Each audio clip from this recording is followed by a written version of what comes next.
StreetWorks organization talking about some of their activities dealing with this particular disease. And of course, Mr. Williams, I think that we promised both you and Mr. Davis that we'd give you an opportunity during this last segment to talk about some of the things that you think that our audience ought to be interested in terms of how we might be able to deal with this particular disease.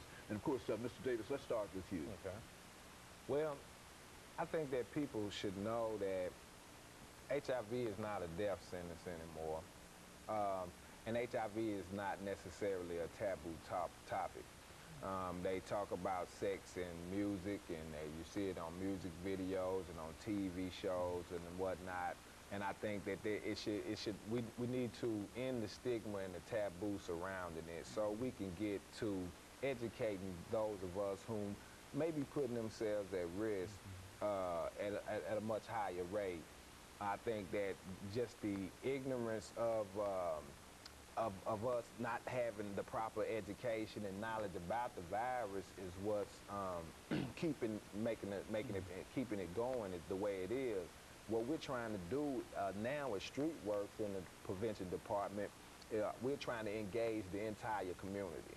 So what we're going to try to do in the next few weeks or so, we're going to try to engage persons who may own shops, beauty shops, barber shops, different nail shops. These type of people who I've come in contact with on a constant basis said that they would be willing to help us get the message out. So we're going to try to engage the entire community, hopefully educate small segments at a time, get this conversation going to where it won't be as taboo to talk about it.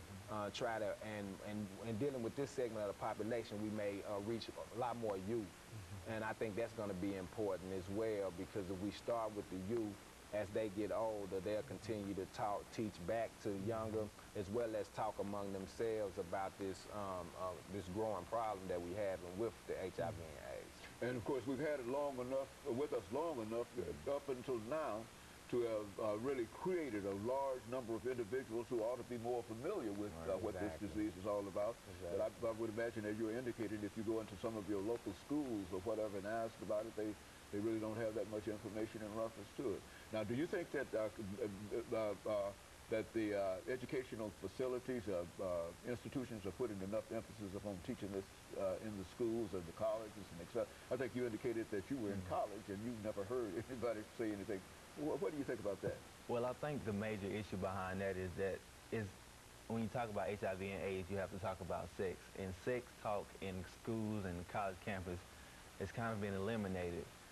And one of the biggest issues surrounding that is people don't want to talk about being responsible. You have to be responsible. You're going to engage in sex. That's how we got here. We all procreated, you know. And one of the things you have to do is be responsible when you engage in sex. You got to use preventive measures. You got to use the condoms. And don't be afraid to get tested. Men, we have a big issue with getting tested. I know myself, when I was in college, I wasn't going to the health department. I wasn't going down there every month. I was like, okay, I got a girl on the side, and when she clean, I'm clean. But that's not how it is, you know. We should go get tested and make sure that we are okay, and make sure that our partners are getting tested, and limit our partners and engage in more monogamous relationships, because a monogamous relationship will help prevent some of this too. And then we have the people who are doing things, they call them the down low brothers or whatever, and they have to keep it a secret. Now, what do you mean? And I think we've heard, and we've got about 6 minutes here. Let's talk about that.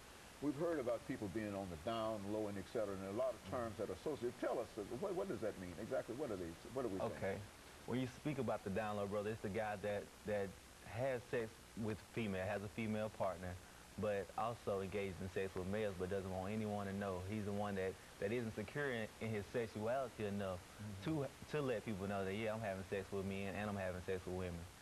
And because of this issue, that's spreading the virus from between the man and between the woman, and it's making the virus just rapidly increase.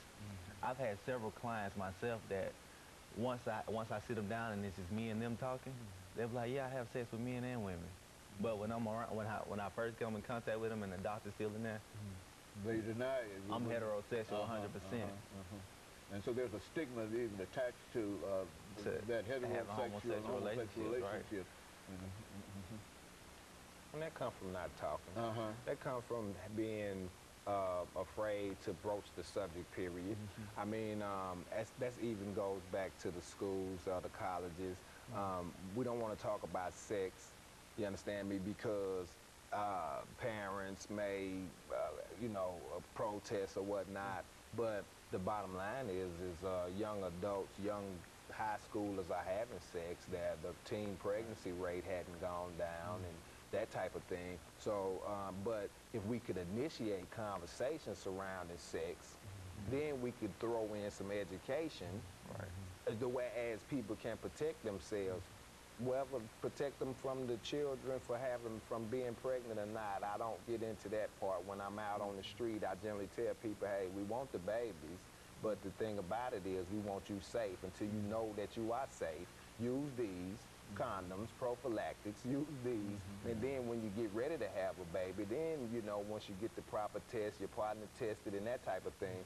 But the lack of the conversation from the beginning is what's keeping us in the dark about the virus, because we cannot engage a person if they won't even talk about sex, period. And then if we are not allowed to talk about sex with the youth, we can't engage them. You know, and I'm sort of curious about this too, because now, if we say that one of the problems in terms of dealing with this is that we disseminate knowledge and information, and it does not seem that we've done that. We've been doing that all along, but how is it that we need more knowledge? And I mean, well, the thing is, we can tell one person over and over again what to do, and it's up to them to react on it. And there's a lack of maturity. That's what it really is. There's a lack of maturity. You're mature enough to have sex, but you're not mature enough to have this conversation before you have sex. And there's a lack of condom negotiation within women. They don't want to tell this guy because he might leave me if I tell him he has to put on a condom. We can't have sex without a condom. We can't. I can't do it. And that's that's an issue within itself. The lack of maturity. You're mature enough to lay down, but you're not mature enough to protect yourself. And so it's what about some kind of vaccine? I mean, did we give up on that entirely, or what? No, they're still working on the vaccine. They still it's still in trials or whatnot. They don't have anything you know, substantial to offer us in that aspect. So the only thing we still have is education. And I really appreciate the question that you just asked, because the information hadn't changed. It hadn't gotten more complex or anything. It's still simple and dry and cut. You know what I mean? But I think that not having the response from the public that you would like, you know, is what's keeping the education is out there. It's not anything different than 10 or 15 years ago as far as how you get it, how you don't get it, or whatnot. I think that our acceptance level is just probably either down or at the same level, to whereas we constantly talking to the same people. The people who are interested in what we're saying are protecting themselves. You understand what I'm saying? Like preaching to the choir. Yeah, exactly. You know, a lot of the time. The folks who need to hear it really don't hear it. Exactly. That's why something like this is very important, because you reach a wide range of people that can extend the knowledge to other segments of the population. You see what I mean? Yeah. Okay, we've got about a minute and a half, Mr. Williams, before we end the show for today. But do you have any kind of parting statements that you would like to make, as well as Mr. Davis? I would just like to say that I'm gonna go back and say, protect yourself. I mean, when you look at the professional athletes, they don't go play football without their shoulder pad. They don't play basketball without their mouthpiece. You shouldn't have sex without a condom. Protect yourself. As simple as that. Dave? I like to say that everyone has an HIV status. Do you know yours? Is everyone either positive or negative? And the most important thing is to know it. Protect it. Get tested today. And so nobody is immune to this.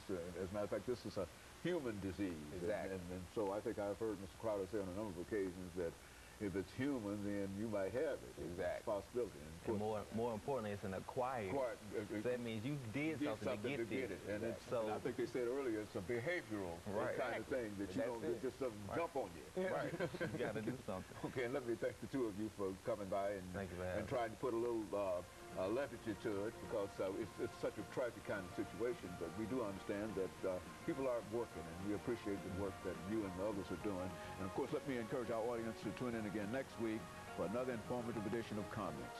Thank you, and good morning.